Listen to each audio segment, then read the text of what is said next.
imagine that we live in an age of reason, and the global warming alarm is dressed up as science, but it's not science, it's propaganda. There's no direct evidence which links 20th century global warming to anthropogenic greenhouse gases. We're just being told lies. That's what it comes down to. You can't say that CO2 will drive climate. It certainly never did in the past. If the CO2 increases in the atmosphere as a greenhouse gas, then the temperature will go up.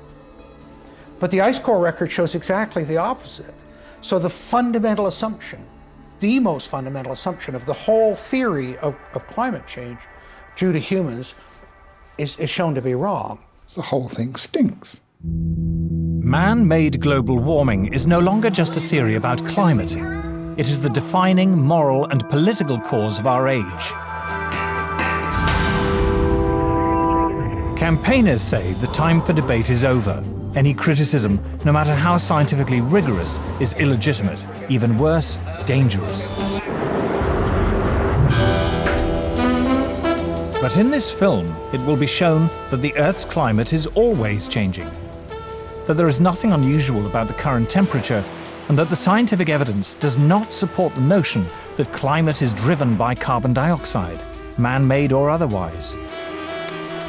Everywhere you are told that man-made climate change is proved beyond doubt, but you are being told lies.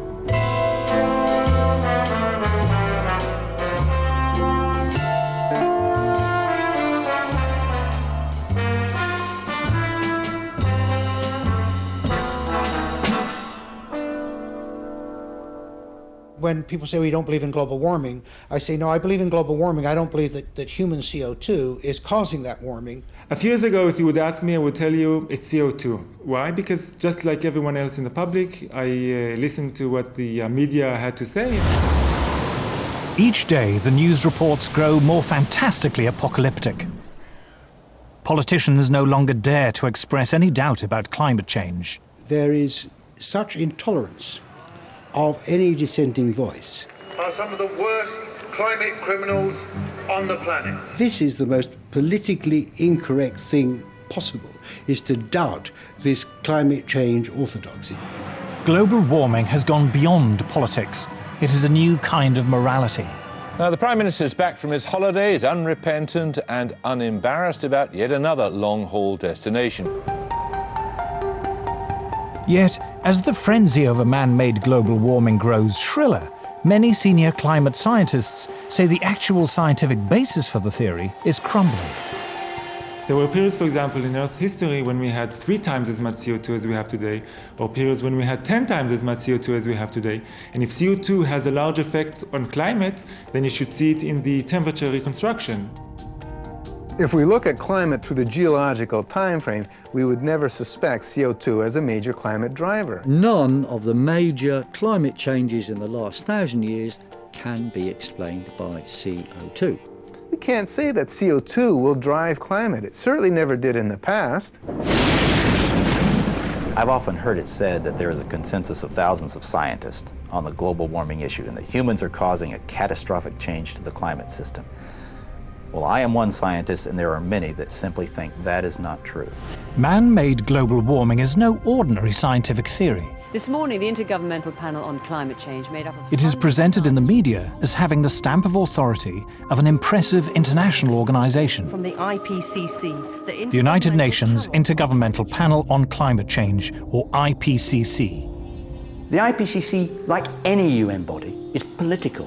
The final conclusions are politically driven. This claim that the IPCC is the world's top 1,500 or 2,500 scientists, you look at the bibliographies of the people and it's simply not true. There are quite a number of non-scientists. And to build the number up to 2,500, they have to start taking reviewers and government people and so on, anyone who ever came close to them. And none of them are asked to agree. Many of them disagree. Those people who are specialists but don't agree with the polemic and resign, and there have been a number that I know of, they are simply put on the author list and become part of this 2,500 of the world's top scientists. People have decided you have to convince other people that since no scientist disagrees, you shouldn't disagree either. But that, whenever you hear that in science, that's pure propaganda. This is a story of how a theory about climate turned into a political ideology. See, I don't even like to call it the environmental movement anymore, because really it is a political activist movement, and they have become hugely influential at a global level. It is the story of the distortion of a whole area of science.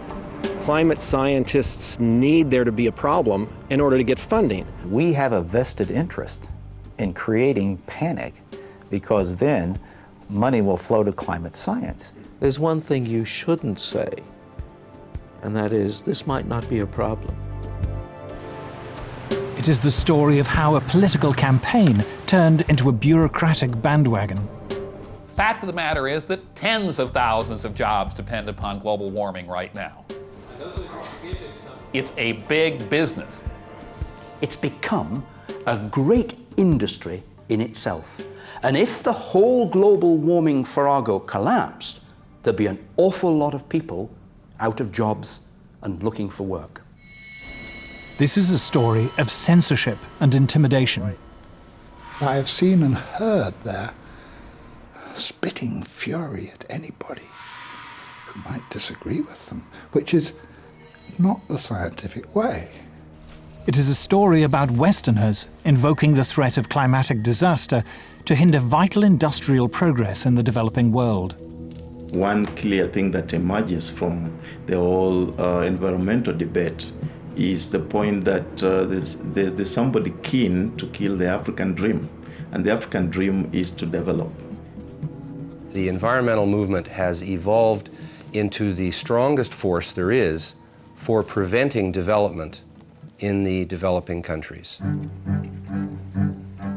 The global warming story is a cautionary tale of how a media scare became the defining idea of a generation. The whole global warming business has become like a religion. And people who disagree are called heretics. I'm a heretic. The makers of this program are all heretics.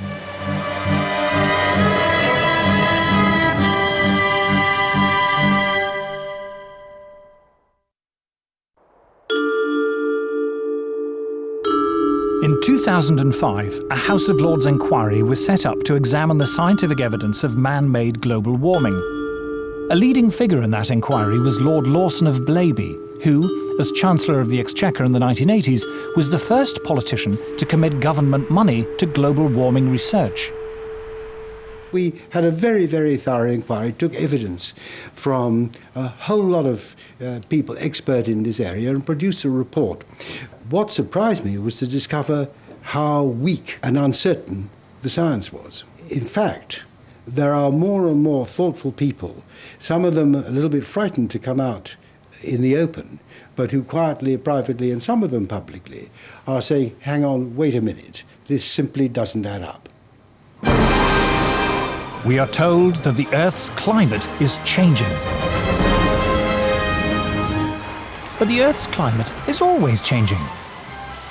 In Earth's long history, there have been countless periods when it was much warmer and much cooler than it is today, when much of the world was covered by tropical forests or else vast ice sheets. The climate has always changed, and changed without any help from us humans. We can trace the present warming trend back at least 200 years, to the end of a very cold period in Earth's history. This cold spell is known to climatologists as the Little Ice Age. Let it snow, let it snow.